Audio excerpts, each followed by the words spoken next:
At ngayon mga giliw naming tagapakinig, narito na ang huling kabanata ng ating kwento na pinamagatang Republic Act 1084 sa pakikipagsapalaran ni Kapitan Karyong! Ano kayang ituturo sa akin? Ito na ko, ano kayong Vice Mayor? Anong tuturo niyo sa amin? Ngayon, dahil tuturuan ko kayo, tumayo kayo ng tayong militar. At ang itatawag niyo sa akin ay Sir. Naintindihan ninyo? Sir! Yes, sir! Ayan, ganyan. Pagpalambot-lambot. Kailangang matigas pa kayo sa bato. Is that clear? Sir! Yes, sir! Ngayon, umpisahan na natin ang training. Makinig kayo sa bawat sasabihin ko. Ang hindi makikinig, magpo-push up. Malinaw? Sir! Yes, sir! Lalaking-lalaki ba kayong lahat dito? Yes, sir! Lalaking kami! Laking kami! Sir! Yes, sir! Laki kaming ba? Pasya kay nagdudugo, parang binibiyak ang dibdib. Yes, sir! Ay! Siyalik niyo! Papatayin ko May dalag kayo! Papatayin ko kayo! Buisit ka po dyan. Mapapatay na kita. Mapapatay na kitang animal ka. Naku, kung hindi lang kita kapatid, pasasabugin ko yung baon ng ulo mo. Ay, duling ka kuya. Hindi mo ako tinamaan. Isang saya. Water gun. Hoy, wag po niya. Mababasa ako. Sisipulin ako. Huwag. Ay, Huwag. sige, paliliguan kita kuya. Naku, Diyos ko. Mababaril na kitang punyak. Mababaril na kita. Ginaya mo pa si Boy Dila. Huwag po dyan! Bayaw, maghunos dili ka! Bayaw, huwag! Huwag, bayaw, huwag! Huwag! Huwag mo siyang patayin! Maghunos dili ka! Huwag bayaw! Bayaw, Eh, sobra na yung asawa mo. Tignan mong ginawa niya. eh, Tumakbo tuloy yung mga tuturuan kong manghuhuli ng mga kidnapper. Nandito ka pa na karyaw. Babarilin kita. Huwag mo dyan! Huwag mo akong patayin. Tinamaan yata ako sa tip-tip!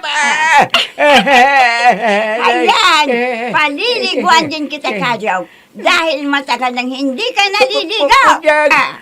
Baril-barilan yan! Akala ko totoong baril. Bayaw. Nawalan siya ng malay. Inatake yata. Tulungan niya ako. Isugod natin sa ospital si Bayaw. Tulong! Bumalik tayo! Sikapit ka! Patay na! Patay na!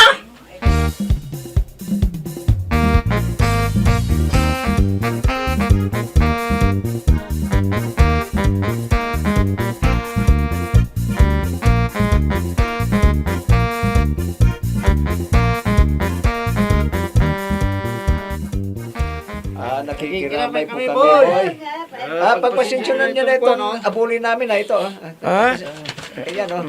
Maraming salamat sa inyo. Pagpalain nawa kayo ng Diyos. Sige. Boy, marami na yatang nagbigay ng abuloy. Hatiin na natin. Tanga! Aray ka!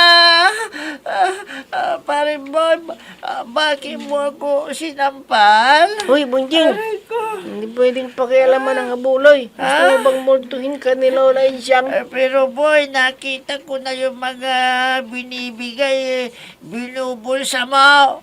Oo, binubulsa ko. Saka ako na ilalagay dun sa kaon na lalagyan ng abuloy. Sinungaling ka! Nakita ko na doon mo nilagay sa loob ng aparador na lalagyan mo niyang dami. Ano? Hoy, umalis ka nga dito. Kung ano-ano pinagsasabi mo. Alis ka! Ha? Ala ka, paring boy. Magagalit ang kaluluwa ni Lola Insyang niya sa'yo. Baka mamaya magpakita sa'yo O baka sasakaling ka, bag natutulog ka, laka. Mamamatay ka rin, Ha? susunog ka na. Hoy, huwag mo nga sabihin yan. Umalis ka na dito. O, Alis ka sige, na. aalis na ako. Pero kapag minulto ka ni Lola Insang, bahala ka. Kung babangungutin ka, sige. Di kita gigisingin para tuluyan ka ng mamatay tulad niya. Bunjing. Oo, pare. Kaya mabuti pa, paghatian na natin ang naipon mong aboloy.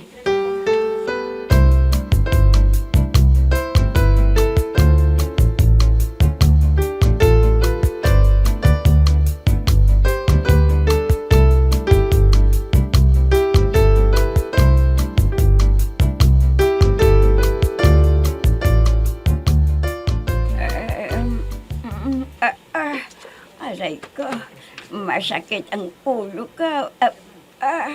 Mabuti naman at nagising ka na, Punyag. Ay, good morning, kuya. Anong good morning na sinasabi mo? Sobra ka na, Punyag. Hindi ka talaga mapakiusapan. Ha? Bakit, kuya? Parang galit ka yata sa akin. Paano hindi ako magagalit? Alam mo bang ginawa mo kagabi? Ha? Bakit, kuya? Anong ginawa ko kagabi? Wala akong alam dyan. Hindi mo alam na tinakot mo ang mga tuturuan ko sanang manghuhuli sa mga kidnapper? Ayun, ninervyos sila. Si Bitoy na anak ni Noli ay dako, umakyat sa puno ng kamatsili. Ang tagal nilang pinababa. Tapos si Daniel na asawa naman ni Meldosa na anak ni Andong. Ayun, tumalon sa ilog. Hanggang ngayon, hindi pa nakikita kung nasaan na siya. Oo, kuya. Natatandaan ko na. Lasing kasi ako eh. Yan. Yan lagi ang alibay mo. Hoy, Punyang, ha? Kakaunti na lang ang natitirang pasensya ko sa'yo. Huwag mo nang ubusin at baka mapapatay na talaga kita. Ay, kuya. Patawarin mo na ako. Hindi ko na uulitin. Palagi mo na lang sinasabi yan. Pero hindi mo naman ginagawa. Minsan ka pang gagawa ng kahihiyan. Ay, dako, talagang mapapatay na kita. Kaya umayos-ayos ka, Punyang. Ay, oo, kuya. Aayos na ako. Promise, cross my heart. Hahalikan kita at... Pweh! Bisit ka, Punyang. Hindi ka na yata nagsisipilyo. Amoy durian ang hininga mo. Pweh! Kuya. Amoy siyarang hininga mo. Ang baho talaga. Ano bang ipindulutan mo? Sardinas na may sibuyas, kuya. Ano? Ay, nako. Magsipilyo ka nga. Nahihilo ako sa baho ng hininga mo. Naghalong bulok na sardinas at patay na daga.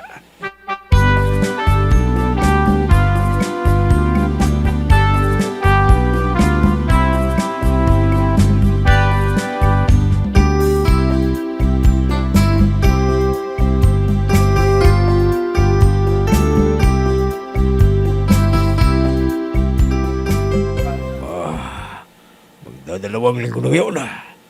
Mula nang nawala si Melinda. Ano kayang nangyari sa babae yun? Pinatay na kaya siya. Ang hirap nito. Baga ako ang sisi ni Susay sa pagkawalan ng anak namin.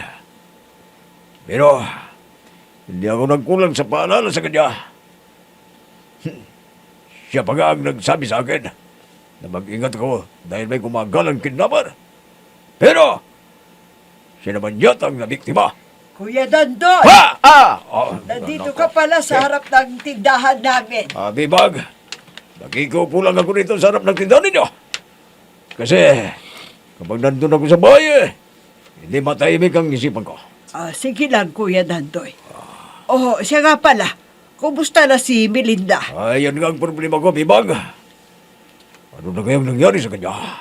Diba nag-request na si Vice Mayor Agaton ng polis na mag-iimbestiga? May uplan rescue, Melinda na. Oo! Kaya lang, wala pang resulta. Ay, nako. Nakakatakot na dito sa atin. Naikwento ko na nga kay ate ang hiling ko ang nangyayari dito eh. Sabi niya, doon na lang daw kami manirahan sa Tacloban. O kaya doon sa bahay namin sa Legazpi.